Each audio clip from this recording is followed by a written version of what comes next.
જે આંબળાની ગોળી બનાવવાની છું. અત્યારે આંબળા શિયાળામાં ખૂબ જ મળી રહે છે, તો આંબળાની ગોળી ઘરે કઈ રીતે બનાવવાની એ હું તમને બતાવીશ. તો અહીંયા મેં 250 થી 300 ગ્રામ જેટલા આંબળા લીધા છે. હવે આપણે એને પહેલાં બાફી દઈશું. કુકરમાં બાફી લેવાના છે, તો એક જ સીટી વાગે ત્યાં સુધી હું એને થવા દઈશ. બફાઈ ગયા છે તો હું ચાળણીમાં કાઢી દઈશ અને એકદમ ઠંડા થશે પછી બધી કળીઓ કાઢી લઈશ. આંબળા ઠંડા થઈ ગયા હતા તો મેં બધા કળીઓને અલગ કરી દીધી છે અને હવે આપણે આને ગ્રાઇન્ડ કરી દઈશું. પાણી નાખ્યા વગર જ ગ્રાઇન્ડ કરવાનું છે, તો આને ગ્રાઇન્ડ કરી દઈશું. મેં એક પેન લીધી છે, ગેસ ચાલુ કરી દીધી છે, આંબળાની પેસ્ટ છે અંદર એડ કરી દઈશું. આપણે ઘી કે તેલ વગર આને સાતળવાની છે. પાણી એનું ડ્રાય ના થાય ત્યાં સુધી આપણે એને શેકીશું. કન્ટિન્યુ આને હલાવતા રહેવાનું અને આ નોનસ્ટિક પેનમાં જ કરવાનું.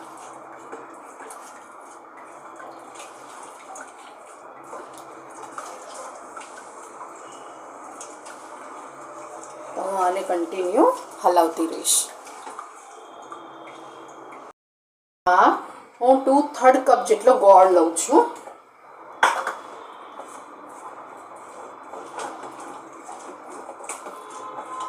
આ મેલ્ટ થાય અને એકદમ ડ્રાય જેવું થઈ જાય ત્યાં સુધી થવા દઈશું.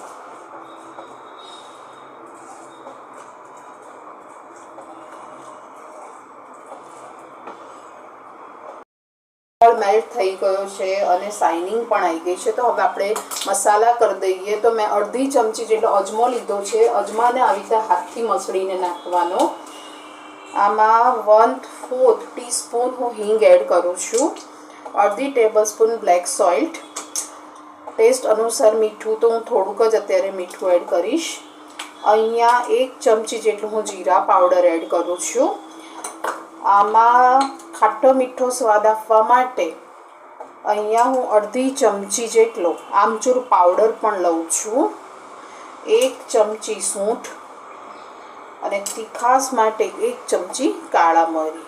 આ બધું પહેલાં મિક્સ કરી દઈશું અને એકદમ ડ્રાય થાય ને ત્યાં સુધી હવે આને થવા દઈશું. તમે તમારા ટેસ્ટ પ્રમાણે વધારે ઓછું કરી શકો છો. હવે એકદમ ડ્રાય થશે ત્યાં સુધી હું આને પહેલાં થવા દઈશ. આપણે આમાં 2 ચમચી જેટલી દળેલી ખાંડ એડ કરીશું. 2 થી 3 ચમચી જેટલી.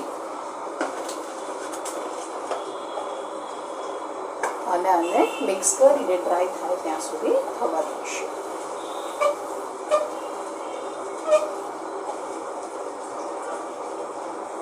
તમે તમારા ટેસ્ટ પ્રમાણે બધું ઓછું કરી શકો છો.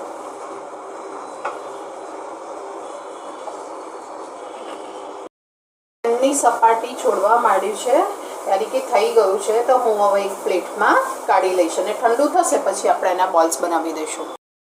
ઠંડુ થઈ ગયું છે તો સૌથી પહેલાં હાથમાં થોડુંક ઘી લગાવી દેવાનું, જેથી કરીને ચોંટે નહીં. હવે આમાંથી બોલ્સ લઈને ગોળીઓ વાળી લેવાની. તમારે કેટલી સાઇઝની કરવી છે એ પ્રમાણે બનાવી દેવાની. તો આ રીતે બધી હું બનાવીને રેડી કરી દઈશ.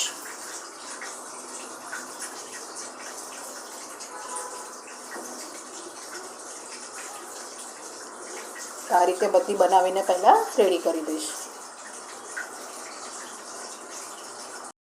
આ ટાઈપની મેં આંબળાની ગોળીઓ બનાવી દીધી છે. મેં અહીંયા બુરું ખાંડ લીધું છે, એમાં મેં આવી રીતે રગદોળી છે. આવી રીતે બીજી બધી પણ રગદોળી દેવાની, જેથી કરીને એકબીજા ઉપર ચોંટે નહીં અને તમે આખું વરસ આ બનાવીને સ્ટોર કરી શકો છો.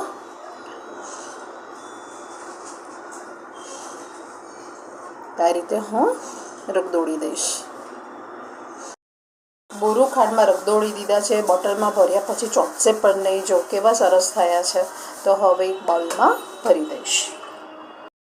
ખાટી મીઠી ગોળી મેં બનાવીને રેડી કરી દીધી છે. આવી રીતે હું 1 વર્ષ માટે સ્ટોર કરીશ. તો તમને મારી આ રેસીપી કેવી લાગી? જો સારી લાગી હોય તો લાઈક કરજો, કમેન્ટ કરજો અને સબસ્ક્રાઈબ કરજો. Thank you for watching.